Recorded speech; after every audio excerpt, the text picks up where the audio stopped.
The Norfolk shopping mall food court smelled like fried grease and artificial lemon.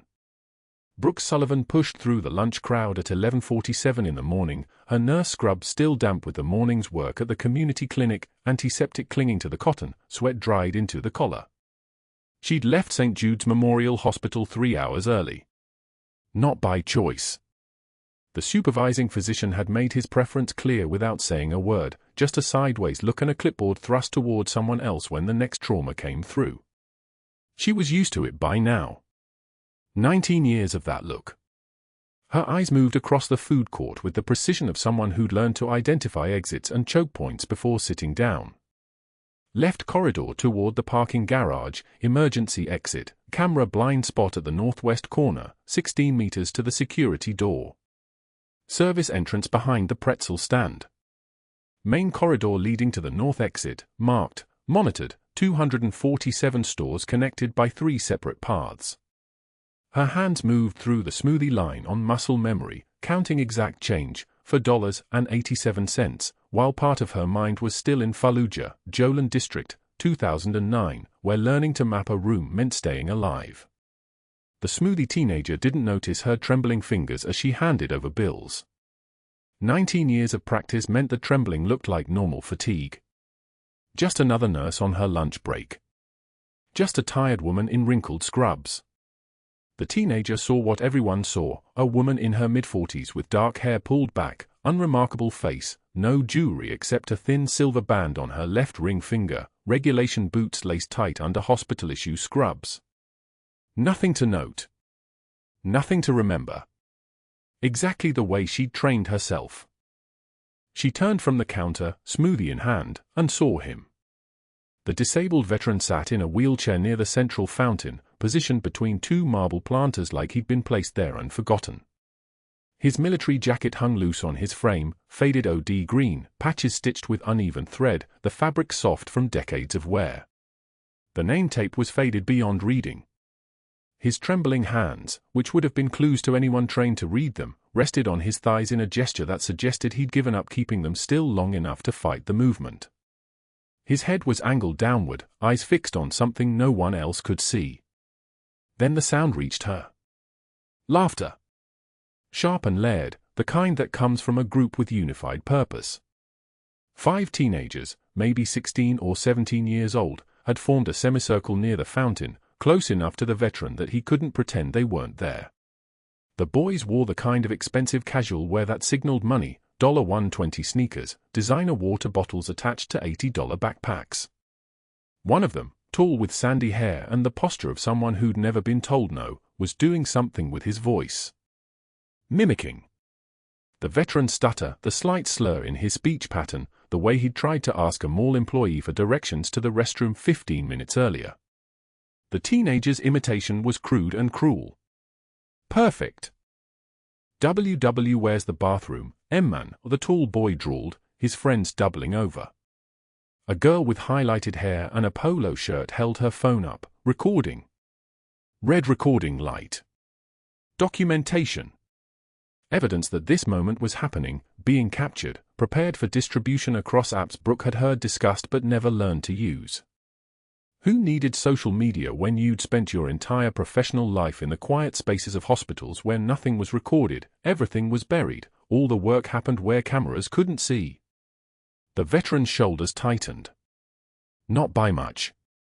Brooke saw it because she'd spent 19 years learning to read the smallest muscular adjustments, how much pain someone could bear when the next contraction would come, which patients were seconds away from decompensation. She could read a body like text. This man's body was reading terrified. Derek Sterling emerged from the management offices near the department store entrance at 11:52 in the morning. He moved with the confidence of a man who'd spent 23 years climbing through hospitality management, regional director before Norfolk, prestigious country clubs before that, always positioning himself in spaces where he controlled the environment and the people within it. His suit was charcoal, Italian wool, the kind that cost $2,800 before alterations. His watch was a Rolex Submariner, genuine, purchased at a jewelry store on Fifth Avenue during a conference in New York where he'd spent the company's money on his personal development and nobody had asked questions. He held a clipboard. Always a clipboard. The symbol of minor authority, enough to make him feel important, not enough to require actual power or responsibility. He was assessing the mall, the way he did every afternoon, noting the tenants in the food court, calculating profit margins by observing foot traffic density, and evaluating whether each person in his field of vision fit the aesthetic he'd cultivated. Premium environment. His words. He'd said them in the management meeting 2 weeks prior. We're positioning ourselves as a premium destination. Premium clientele. Premium atmosphere. That means curating the experience. What Derek Sterling saw when his eyes swept across the food court was a space that needed managing. The disabled veteran represented dysfunction in the visual narrative. The teenagers represented youth, consumer potential, premium demographic target. The young woman in scrubs, Brooke, registered and were dismissed immediately. Service class. Healthcare worker exhaustion. Not relevant to the calculus. He turned his attention to the stall layout, clipboard notations, inventory concerns. The veteran's hands were shaking worse now. Brooke had moved closer to the fountain, not obviously, not in a straight line, but the way someone moves when they're surveying a smoothie, studying the options, contemplating whether to add protein powder. She was 8 meters away now. Close enough to see that the old man's left eye was watering, though his face remained angled downward. Close enough to notice that his respiration had increased, shallow breathing into the chest rather than the diaphragm, the pattern of someone in early stages of panic response. The tall teenager was still talking, his voice carrying across the mall food court with the confidence of someone who understood, at a cellular level, that he would not face consequences. Can't even talk right, man. How'd you even get broken? Was it like an accident or something? Did you fall off a chair? His friends laughed in unison, a chorus of synchronized cruelty. The girl with the phone adjusted her angle to capture the veteran's face in the frame. One of the other boys, shorter, wearing a Supreme hoodie, gold chain around his neck catching the mall's artificial lighting, started making sound effects. Explosion noises. Boom, boom. That how it happened? You get blown up or something? More laughter. The kind that builds momentum, where each joke lands slightly harder because the previous one succeeded, the group energy creating a feedback loop of escalating mockery. The veteran's jaw clenched. That was the only visible reaction. Jaw clenched so hard the muscle fibers bulged. But he didn't move. Didn't speak. Didn't defend himself. He just sat there, hands trembling, eyes fixed on the fountain water as though if he looked hard enough, he could disappear into it. Brooke's smoothie cup crumpled slightly as her hand tightened. She noticed this. Corrected it. Relaxed the muscle groups individually, fingers first, then palm, then wrist, then forearm, the way she'd been trained to do when rage wanted to make itself visible. 19 years of practice meant the crumpling lasted 2 seconds and went unnoticed. She stood 3 meters from the teenagers now, appearing to study the flavor combinations on the overhead menu board. Lychee mango. Acai pomegranate. Berry blast. Meaningless words covering for the fact that every part of her attention was on the space between her and the veteran, on the teenagers who'd positioned themselves as aggressors in a way that would feel insignificant to everyone in this mall except the one person they'd chosen to target. She recognized the pattern. The predatory instinct masked as humor. The group consciousness that made individuals feel powerful in ways their personal lives never allowed.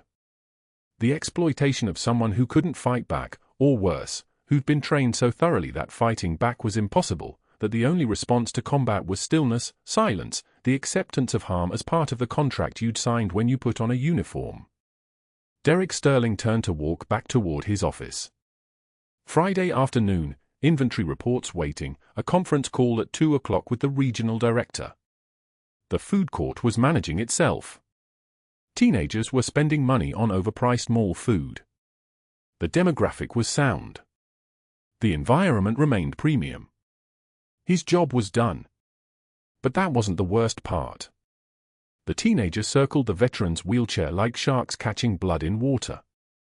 Their laughter echoed off the mall's vaulted ceiling, sharp and mechanical, the kind of cruelty that only exists when witnesses outnumber conscience. One mimicked his trembling hands, fingers fluttering in exaggerated mockery. Another made grotesque wheelchair gestures, lurching sideways with the wheelchair's asymmetrical momentum. The disabled veteran, his name was James, though nobody had bothered to ask, kept his eyes down. His jaw clenched so hard the muscle in his temple pulsed. Brooke had seen enough. She'd seen worse, actually, in places where the light came from muzzle flashes and the mockery came before the screaming. But this wasn't a combat zone.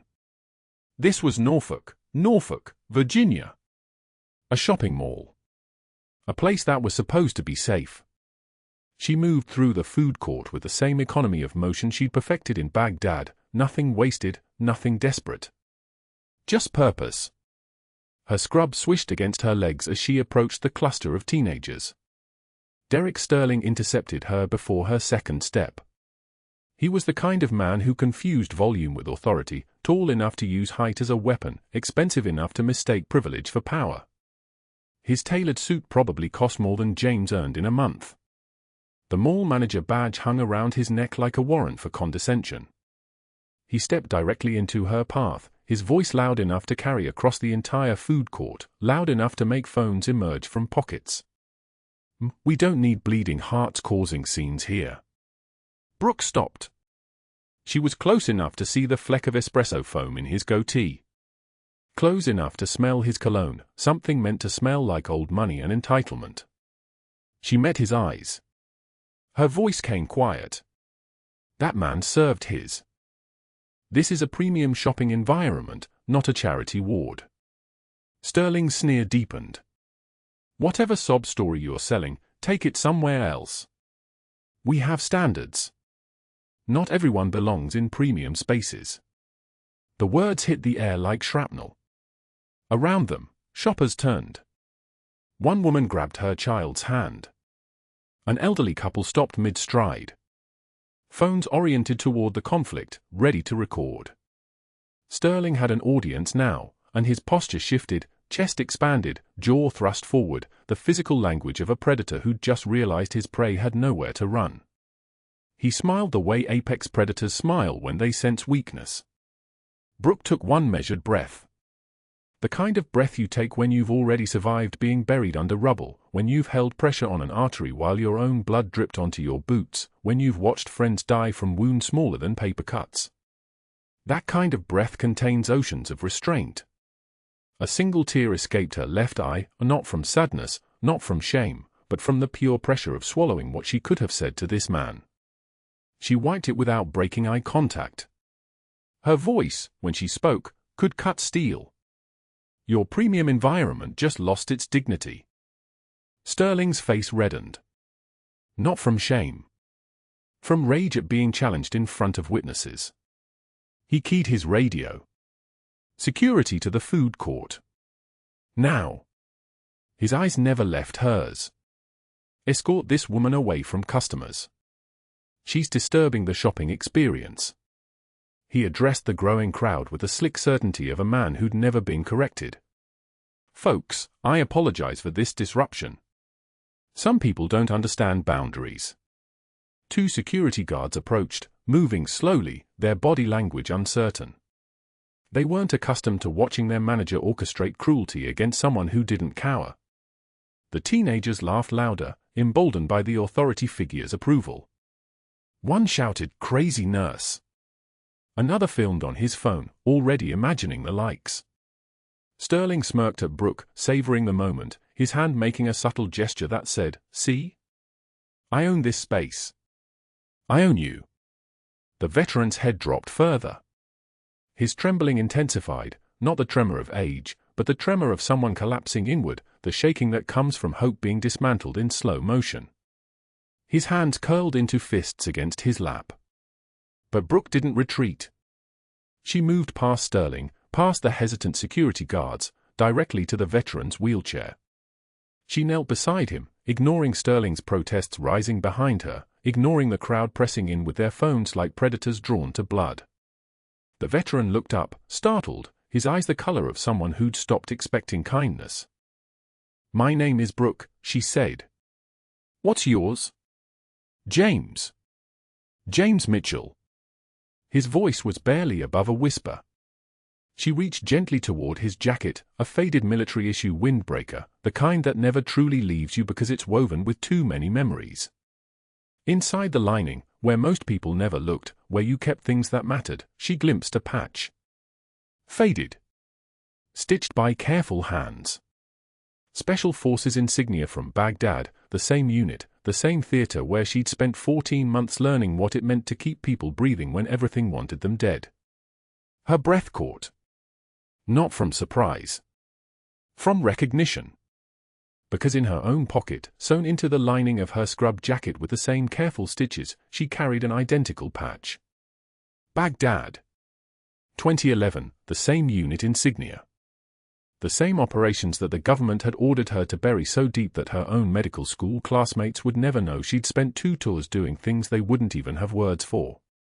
How long? She asked quietly, still looking at the patch. 2010 to 2012. 3 tours total. James's voice strengthened slightly, the way a soldier's voice does when they recognize another soldier. Then the IED. Lost the lower half of my right leg and about half my spine function. Brooke nodded. She didn't ask how he knew she understood. Soldiers recognized other soldiers the way wolves recognize other wolves in a crowded room. They could smell the weight of decisions made under fire, the particular loneliness of keeping secrets the government had classified, the specific burden of being alive when others weren't. They still call you by your unit name? She asked.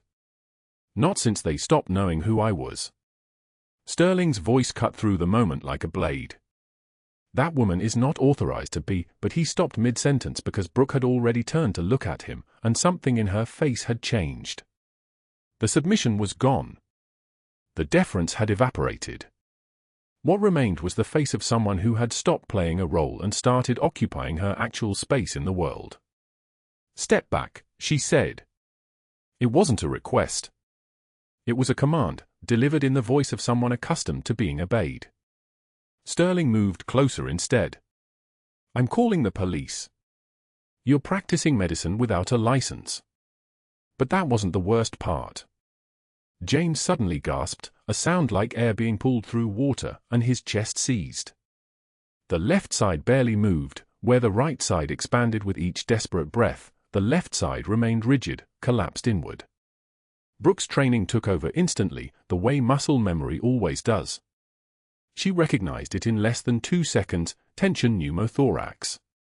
The pressure from a collapsed lung building inside his chest cavity, the same kind of injury that killed soldiers in convoy ambushes, the same condition that would kill him in the next 4 to 6 minutes if nobody intervened.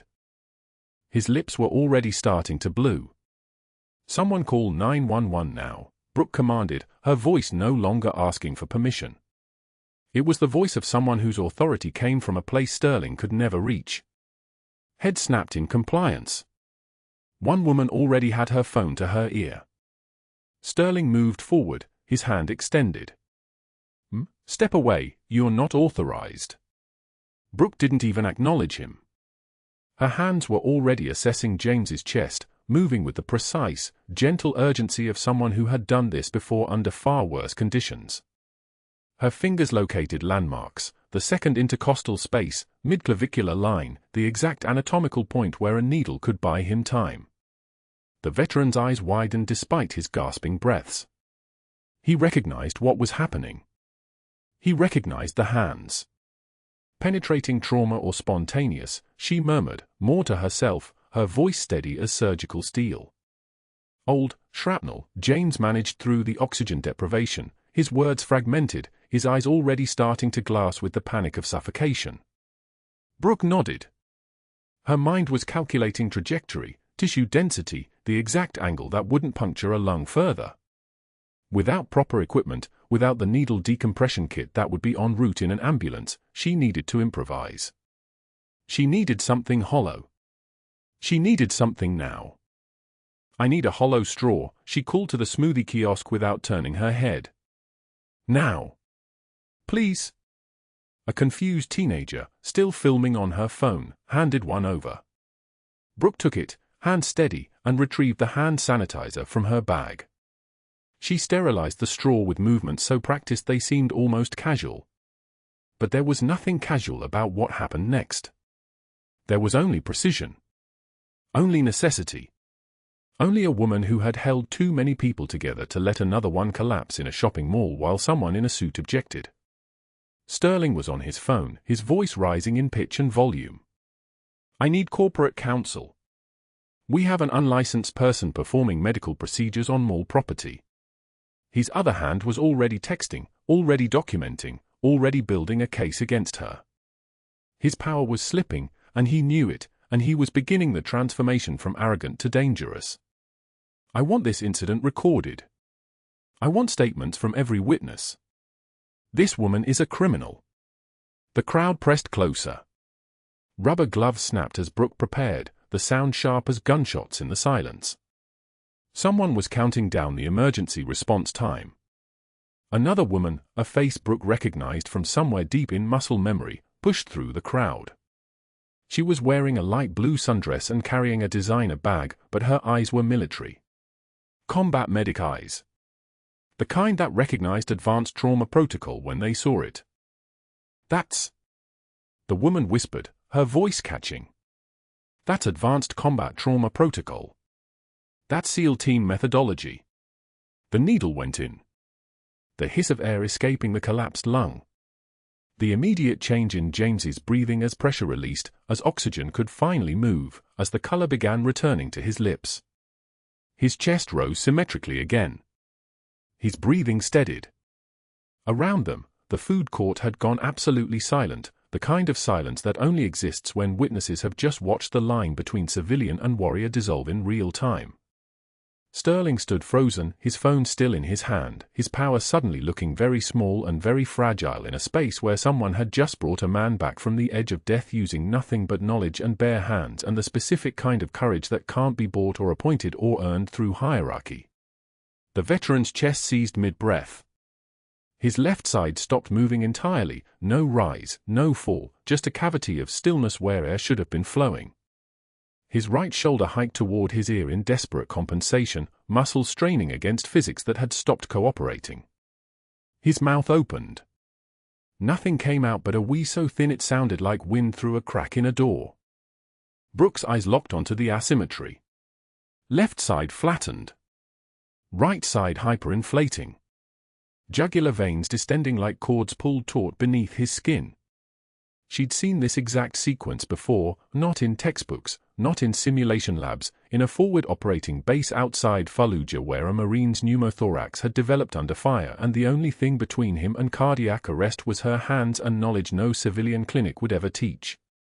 Tension pneumothorax. The collapsed lung was compressing his heart.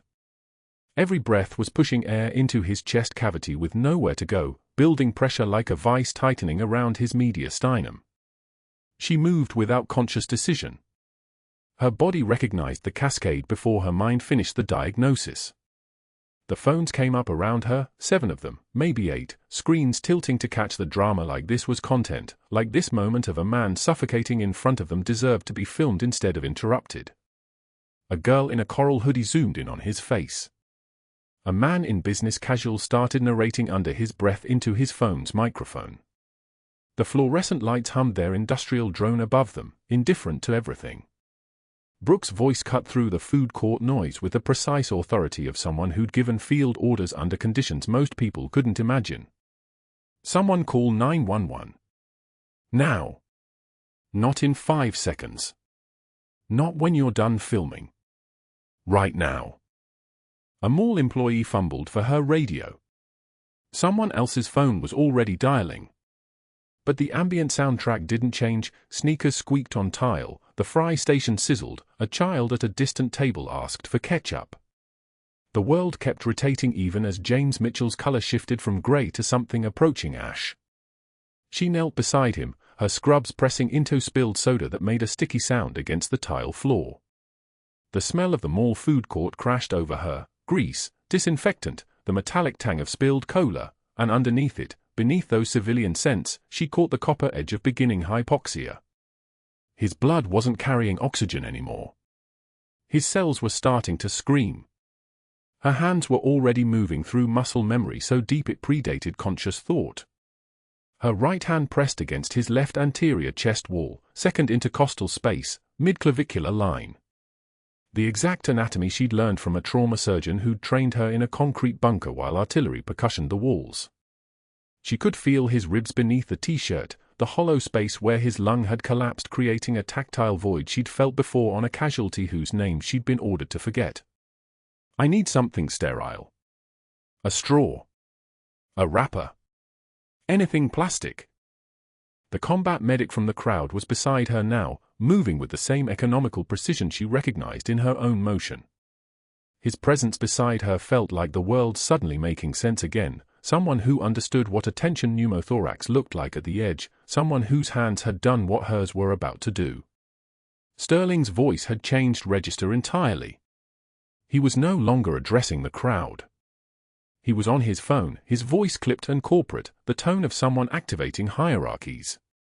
This is Derek Sterling, General Manager of Norfolk Promenade. We have a crisis situation developing in our food court. I need authorization to involve our legal department immediately. There's an unlicensed individual performing medical procedures on mall property. I'm documenting everything. I need written authorization to pursue legal action and potential criminal complaint. He was already pointing his assistant toward the security office. The assistant was already moving, tablet in hand, already thinking about angles and narratives and liability exposure instead of the fact that a human being was suffocating 7 feet away. Brooke's hand found what she needed, a food wrapper from someone's abandoned meal, plastic, sterile adjacent, good enough. Her other hand gripped the straw from a discarded drink cup. The medic beside her didn't ask what she was doing. He knew.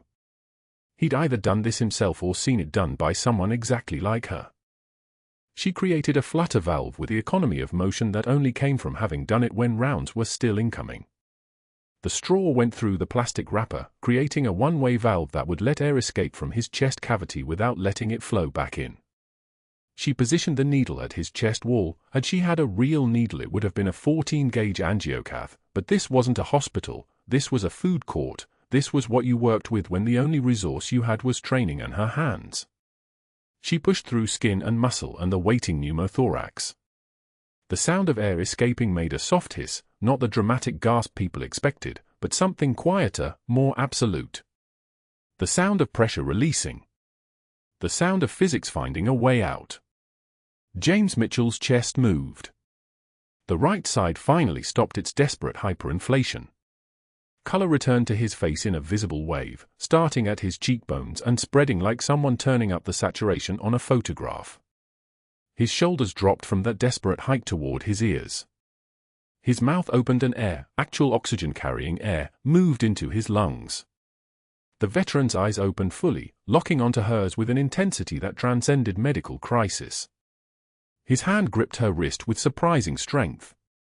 His ribs were moving again, left and right in synchronized rhythm, his breathing evening out as the pressure inside his chest normalized. His lips moved. A whisper, barely audible over the food court ambient noise. Valkyrie. One word. A call sign. Recognition. The combat medic beside her went absolutely still.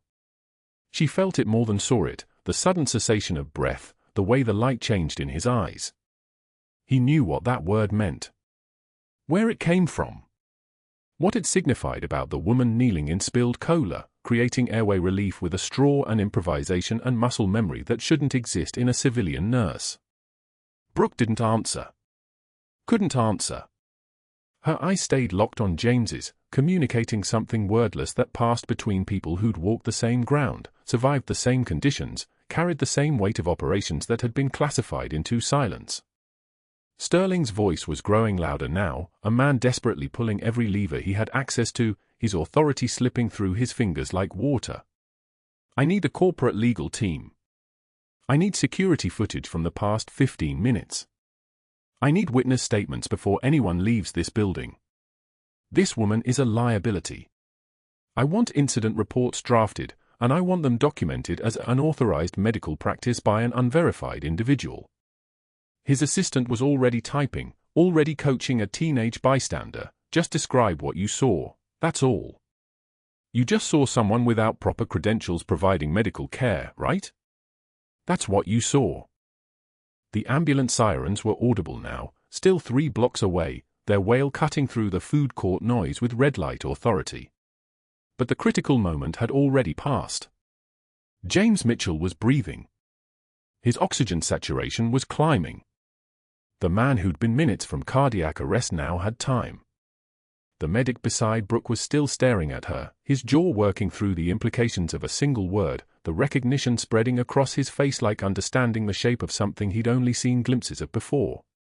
He started to speak, then stopped, his mouth closing as military discipline overrode the dozens of questions accumulating behind his eyes. Brooke reached for James's shoulder, her touch clinical but carrying something beneath the clinical: acknowledgement, honor, the specific respect that only existed between people who'd been forged in the same fire. The ambulance is coming. You're going to be fine.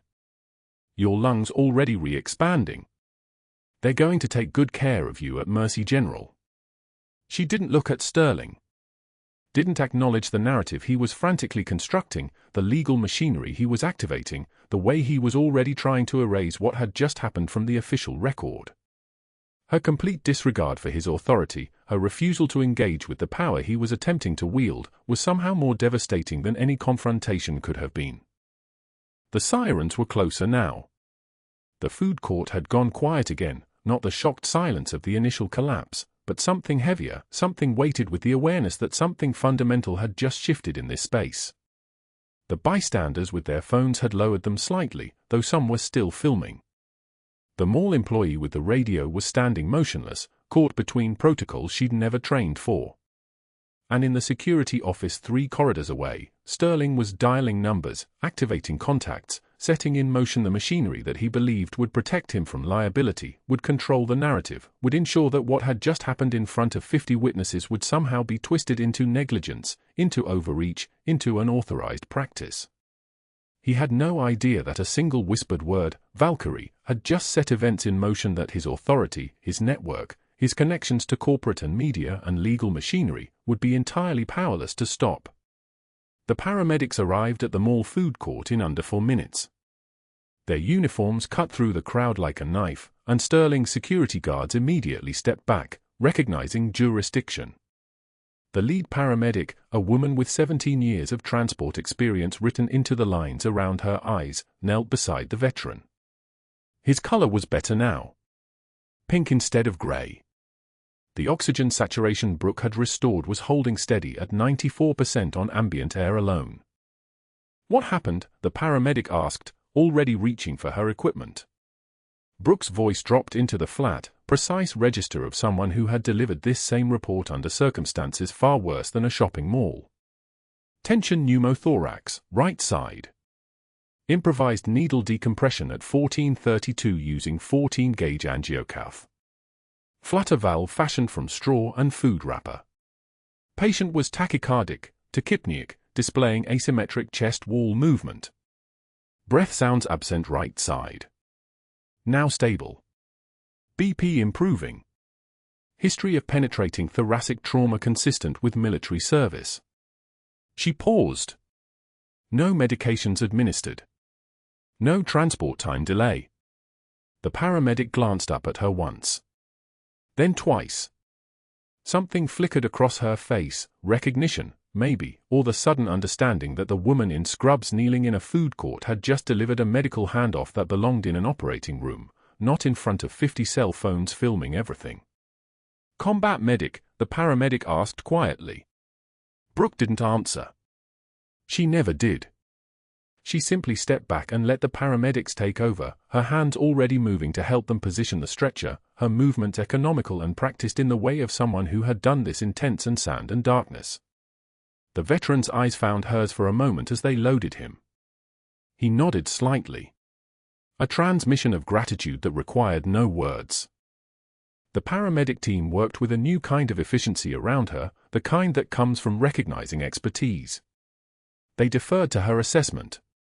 They asked her questions about his vitals history, his response time, his breathing pattern. They treated her like a colleague, not a civilian who had stepped out of line. This was the world Brooke had lived in before, the world where her knowledge mattered, where her hands were trusted, where her decisions meant the difference between a flat line and a heartbeat. And then Sterling stepped forward with two of his security guards flanking him like he'd just summoned them from some private military fantasy. "You're being issued a formal trespass warning." His voice carried the particular certainty of someone who had already made phone calls, who had already activated machinery. The papers were already in his hands. They looked printed, professional, the kind of thing that took corporate lawyers approximately 20 minutes to draft once someone with authority decided a problem needed erasing. "You are banned from this property effective immediately." Brooke stood slowly. Her scrubs were wrinkled now, and there was blood on her hands. The veteran's blood. The evidence of what she had done. What she was. "Corporate counsel has been briefed," Sterling continued, speaking loudly enough for the crowd to hear. His voice was a tool, precisely calibrated to establish narrative. "Any attempt to return will result in arrest for trespass and practicing medicine without a license." One of the security guards looked uncomfortable. The paramedic team exchanged glances. But Sterling was already turning to address the crowd, his presence commanding the space in the way that privilege and position always could. "This mall prioritizes customer safety above all else," he announced, his tone full of grave responsibility. "Unauthorized medical interventions create dangerous liability for our visitors. We appreciate this woman's intentions, but untrained civilians performing procedures, however well-meaning, present serious risks." The crowd murmured. Some people nodded. Narrative is a powerful thing. Narrative is what happens when truth meets doubt and doubt wins. Sterling turned back to Brooke. His smile was the smile of someone who had already won. "You may have fooled some people here, but I know exactly what you are. Someone playing hero without credentials. Without authority. Without permission." He paused for effect. "You're trespassed. Leave now, or I'll have you arrested." Security guards moved in. Not roughly. Not yet. But their presence was a physical statement. "This ends now." The crowd parted. Phone cameras continued recording. Brooke moved toward the exit, and that's when the combat medic who had recognized the Valkyrie call sign stepped forward. "Wait," she said to the paramedics, "tell anyone who would listen. You don't understand who she—" Sterling cut her off with the casual brutality of institutional power. "I understand perfectly. She's trespassed. You want to join her." The woman backed away. She would have to. There were phones recording. There was a narrative being established. There was Derek Sterling with his corporate authority and his edited security footage and his team of lawyers already drafting statements. There was the machinery of institutional protection, humming like a fluorescent light in an underground parking garage, invisible until you looked directly at it. Brooke walked out in silence. Dozens of phone cameras tracked her exit. She could feel them like targeting lasers, documenting her departure, her failure, her removal from the scene. By tomorrow, one of these videos would reach Sterling's contacts at the local news affiliate. The footage would be edited. Witness statements would be gathered and reshaped. The narrative would solidify. She had seen this before, not at shopping malls, but in after-action reports. In official statements that bore no resemblance to what had actually occurred. 2 hours later, she sat at her kitchen table at home, still in her wrinkled scrubs. Her hands were clean now, she had washed them twice, but the image of the veteran's blood remained, printed on her memory like a photograph she could never quite delete. Her daughter found her there, and something in her mother's stillness made the girl stop before asking questions. The unit patch lay on the table in front of Brooke. She had retrieved it from her own jacket lining, the one she kept in her bedroom closet, the one she had not opened in 18 months. The patch was identical to the one she had glimpsed in the veteran's jacket. Special Forces, Baghdad, 2007. The year she stopped existing in any official capacity. The year her records were sealed and her service was classified, and the government ordered her to disappear because the operation she had been part of could not be confirmed or discussed or even acknowledged. Tears fell onto the faded fabric. Silent. No sound. Just the weight of 18 years compressed into 2 hours at a shopping mall where she had tried to save someone who understood what the patch meant, what it cost, what it meant to be erased and ordered to forget, and then encounter another ghost from the same haunted year. Mom. Her daughter's voice was small. Why are you home early? Brooke could not explain. The non-disclosure agreement was explicit. The government classification was absolute. The order was permanent: never surface, never acknowledge, never speak about what happened in Operation Copper June or the 14 American contractors she had extracted under fire, or the call sign Valkyrie that she had not heard spoken aloud in 18 years until the veteran whispered it in a mall food court while Derek Sterling was already making phone calls to destroy her. She wiped her tears and said nothing. Some stories cannot be told.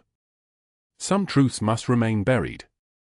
Some women must spend their lives as ghosts, healing the living while their own service remains classified and locked away in government vaults where even their mothers cannot access the evidence of who they really are. But in a hospital emergency room across Norfolk, things were beginning to move that no amount of Sterling's corporate machinery could stop. The veteran's name was James Mitchell. He lay in the ICU at Mercy General with his chest wrapped and his lungs finally drawing air without the crushing weight of a collapsed cavity pressing against his heart. 2 federal agents sat beside his bed, their credentials gleaming under the fluorescent panels, and James knew why they were here. He'd already told them about the mall. He'd told them about Derek Sterling's sneer. He'd told them about the woman who'd knelt beside him with hands steady as surgical lasers, hands that knew exactly where to push a needle to save his life. Now they wanted him to describe her again, as if the words might shift, might reveal something different the second time through. But James Mitchell had spent 23 years in special forces. He knew what he'd seen. The agents leaned forward as he opened his mouth to speak, and the machines around him beeped their steady rhythm. The ventilators wheezed like a lung made of plastic and determination. Her call sign, James whispered, each word coming harder than the last. From Baghdad. 2009, she was with the Joint Task Force. They called her. He paused, gathering breath like it cost him oxygen he couldn't spare. Valkyrie. The younger agent's pen stopped moving. The older one's face went white, not pale, not flushed, but white like all the blood had drained from his head in a single moment of recognition. He stood up so fast his chair scraped backward across tile with a sound like nails on a board, and he walked to the door without speaking, pulling out his phone. The younger agent remained frozen, staring at James with an expression somewhere between awe and terror. That's classified, the older agent said from the hallway, his voice tight as a drawn wire. Get me the Pentagon. Now. I don't care what time it is. This is Tier 1. The Norfolk shopping mall's corporate offices occupied the 14th floor of a glass building downtown, the kind of space where every wall screamed expense and every furniture piece had been selected to intimidate. Brooke's daughter, Emma, stood in the center of that polished conference room the next morning, her hand shaking like she was standing in a hurricane, but her voice was steady.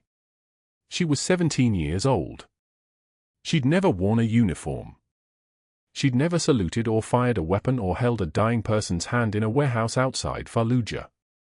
But she was her mother's daughter, and that meant she knew how to stand in the eye of the storm and not blink. My mother is Senior Chief Petty Officer Brooke Sullivan, Emma said, and the room went so quiet you could hear the air conditioning hum through the vents. United States Navy. 20 years of service. 3 deployments. And yesterday, she saved a man's life with nothing but a drinking straw and medical knowledge that you people didn't know existed. The clinic administrator stood, trembling slightly, not from fear, but from the weight of what she was about to read. She opened a manila folder thick as a textbook, and her voice took on the formal cadence of someone reading scripture. Senior Chief Petty Officer Sullivan is credited with combat medical operations spanning 3 separate theater deployments. Baghdad 2009, Marja 2011, Kandahar Province 2013. Citations for Valor under fire, emergency field procedures that saved 14 lives, an advanced trauma response in denied area operations. She looked up, her eyes bright. Bronze Star for actions under fire during Operation Enduring Freedom. Second Bronze Star for emergency field surgery in a compound under active sniper fire. And she paused, swallowing hard. Navy Cross.